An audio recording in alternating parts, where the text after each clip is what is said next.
Senator Bill Cassidy joins us. We've not spoken to him for a while, and it's good to have him back. The senior senator from the great state of Louisiana. Good morning, sir. Hey, Tommy, how are you, man? I'm good. How are you? I'm doing very well, thank you. I'm not going to say this. I was going to talk about you being in front of cameras not a lot, but you seem to be quietly going about your business. But look, it's not a competition. Tell me, Senator, first off, how have you been and how's everything in Washington? Things are going. Washington is so incredibly interesting. Trump, love him or hate him, just keeps things kind of topsy-turvy. And that topsy-turvy, always, you kind of wonder, what was the tweet last night, for good or for ill? But, Senator, let me ask you, and we were talking about this earlier, in terms of a shakedown cruise, now we know. Everybody knows what it's going to be, right? I mean, we know what it's going to be in terms of the one thing we can count on is that we can't count on anything.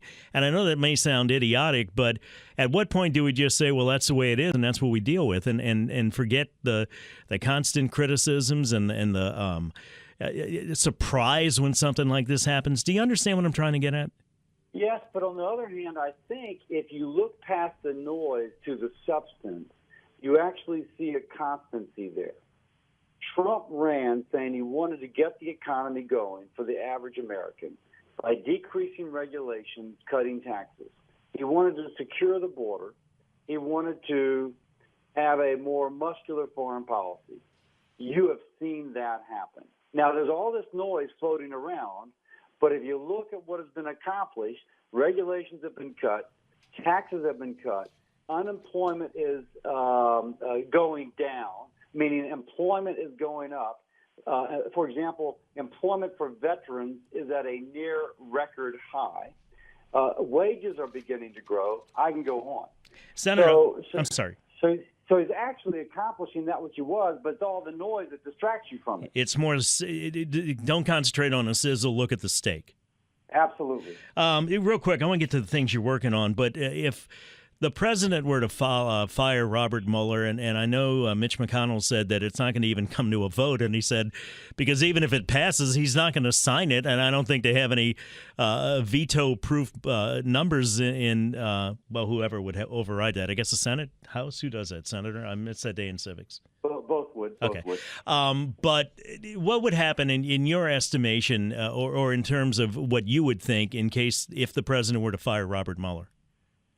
I think it would be a political nightmare for the president, and I think everything that we've been able to accomplish would from henceforth not happen because the media and the left would go so crazy, and people on the right, frankly. There are laws out there that would seem to keep the president from being able to do that. So then you're going to have lawsuits all tied up. In the meantime, the investigation will continue. So since the president insists that he was not involved with collusion, and there's no evidence so far, I think it would be more that the president just irked with Mueller, and yet it would be presumed to be a statement of guilt. I think it would be a very bad move politically, and again, defeat his agenda going forward. Somebody texted in, asked the senator what he would do, but I don't know if there's a lot that you could do, is there? There isn't a whole lot you can do. It's an executive. The president has the right to appoint the executive. On the other hand, what we found in previous investigations, that the chief investigator may leave, but the investigation continues. So it's not like you stop the investigation. The FBI will continue to look for wrongdoing. So at some point, you just got to let it play. I think a fair thing to say is that Mueller should focus upon that which he was originally charged. Was there collusion? And not start going into other things. For example, we're hearing that Cohen represented somebody who paid off his mistress. Well, that may be scuzzy, but it's not illegal. And it's not something that was part of this investigation. The fact that indirectly, at least, this is spilling over into the private lives of citizens, I think is absolutely wrong. We should all be able to agree on that, no matter your political persuasion. And it tells me it's going a little bit too far. So let's just kind of rein it into where it's supposed to be and wrap it up. The only thing I would say logically on that, whether you agree or disagree with what the senator just said, you always got to be careful what you ask for because it could be you next time. Totally. I mean, this goes both ways. Mm-hmm. And actually, on a bipartisan basis, after the Ken Starr investigation of Bill Clinton, I was in Congress then. But Congress said, wait a second, this went too far, too long, cost way too much money, and went into things that it really wasn't supposed to go into. So let's kind of rein it in. I know your time's limited. I just want to talk to you about some of the things you're working on. Ending needless delivery subsidy, the ENDS Act. What is that about? Yeah, so, Tommy, if you set up your mail order business in China, you get a cheaper United States Postal Service rate than if you set it up in New Orleans. Doesn't seem like an incentive to set it up here.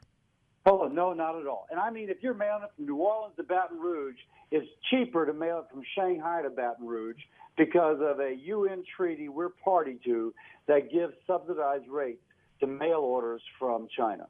That is crazy. Now, why are we using U.S. taxpayer dollars to subsidize Chinese businesses to take jobs away from Americans? And wrong. Let's stop it. And that doesn't help the post office either, does it?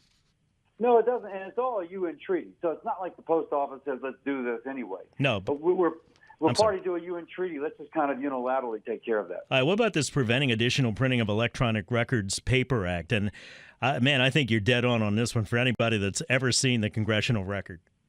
Yeah, so, every day the federal government prints a lot of paper that no one reads and is recycled, and the next day they do it again. We're trying to put a stop to at least a part of that. Would save the taxpayer $1 million a year. Literally things people don't read, but it's put on everybody's desk. Let's just stop it. If you want it, read a PDF or download it. But don't make taxpayers pay it. Save some trees, save some money. It's a little thing, but little things add up. This thing's usually, for people who remember a phone book, it's almost the size of a phone book, is it not? It can be, absolutely, depending on the activity of the day. But it's every day, and no one reads it. Literally no one reads it. So let's just stop, put it in the PDF. It'll be there for registries if you want to go back and do research. But at the same time, we can save the taxpayer $1 million a year. Something that's near and dear to a lot of people's hearts here in New Orleans, and I guess all over the country. Steve Gleason, and an attempt to give him some recognition. Yeah, the Congressional Gold Medal, Steve Gleason. People know him as a football player, but they may also know him as a guy stricken with ALS who has not let that defeat him. His motto is no white flags. He's from Washington State. He got attention from Microsoft, developed software and hardware that allows him to speak to you even though he doesn't have a voice. I was able to get, and Vitter before me had worked on this, and I was able to get in permanent law that any person with ALS on Medicare would have access to the software and hardware that Steve and Microsoft developed. We're going to try and honor him. Yes, he's a football player. More importantly, he's an advocate for the disabled and, frankly, for a better United States. And we're working to give him the Congressional Gold Medal. I don't mean this disrespectfully, but I think his advocacy has now superseded his work as a football player. Totally. And if he gets it, it won't be for that great punt, right, which is a statue in front of the dome. Right. It's going to be for the ALS person who has a better life because of Steve Gleason. And quickly talk about, if you will, the Tax Cut and Jobs Act that was passed earlier, that could have an effect on utility bills, or what? Yeah, so we again passed the Tax Cut Jobs Act bill. Hopefully people seeing more money in their paycheck, but they'll see less money going out to Entergy. Entergy is passing on the savings from their corporate tax cut to ratepayers. So you'll be saving money on your Entergy bill as well, and that's just good news for the consumer. Senator, I appreciate your time. I hope we talk to you a little bit more often. Thanks, Tommy. You have a good day. Always substantive.